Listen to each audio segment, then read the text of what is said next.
Hi! In this episode, we will look at the following main character. In episode 22 of this series, we looked at the character for scholar, which was symbolized by a small decorative axe.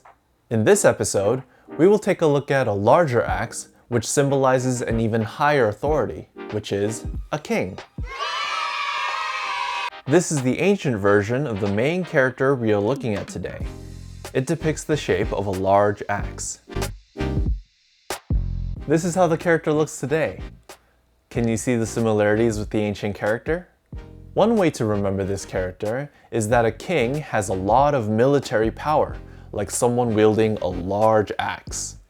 This character is pronounced wáng and means king. It is used in this word, 国王, which means king. Now that you know the main character, let's see it with some other characters. From here, let's add another character. The character on top means white. It depicts the sunlight being reflected off of water. The character as a whole depicts a king with a bright and shining crown of an emperor. This character is pronounced huang and means emperor.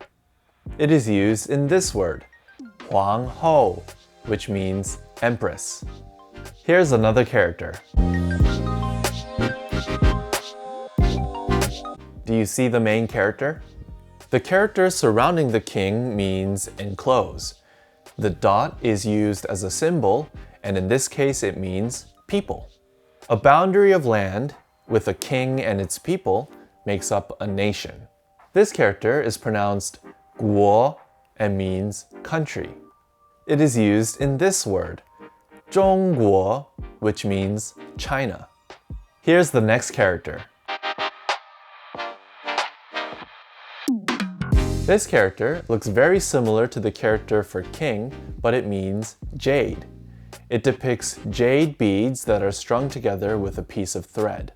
When it's part of another character, the dot is removed, which makes it look a lot like the character for king. Now from here, we will add a character for village, which gives the character its pronunciation. This character is pronounced li and means reason. To remember this character, you can think that no matter how much jade one village can produce, it is reasonable to refine them all and put them to use. It is used in these words, 经理, which means manager or director, and 道理, which means principle or reason. Here's the last character. Now, the character on the right means not.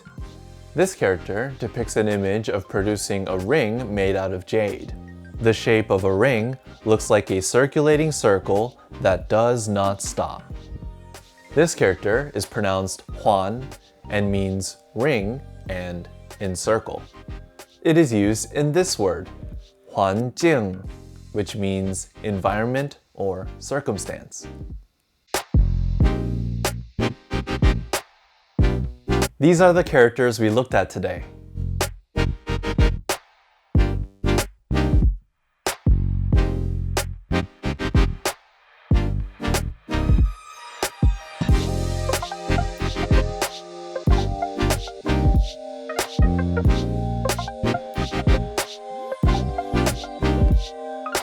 How many could you recognize? Hit like if you learned some new Chinese characters and subscribe to stay in the loop. That's it for this video. Have a good day or good night, and I hope you enjoyed learning some Chinese characters. See you in the next one.